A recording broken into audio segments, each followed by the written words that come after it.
Kāre te Premier Jacinda Ardern me ona hoa I paku whakarite I o rātou taringa mo te momo kōrero ōkawa I puta ake nei I te ūpoko hou o te runanga o Ngāpuhi I mere mangu I te rānei I o horere hoki te marea I te tūnga o mangu ki te marae ātea ki te kōrero ki a rātou. Aneira, ana kōrero.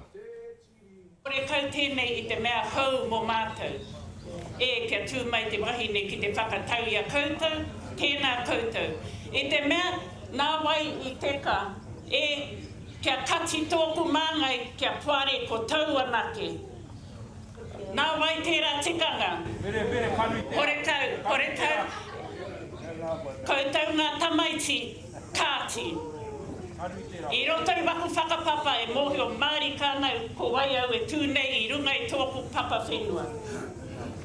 Nā, tēnā koutou. Te Premier, tēnā koe.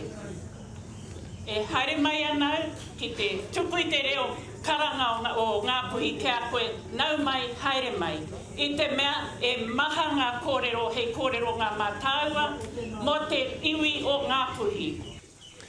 I pōti hia a mangu hei upoko o te runanga o Ngāpuhi, whaimuri hoi te hekenga ohorere o Sani Tau I taua tūranga.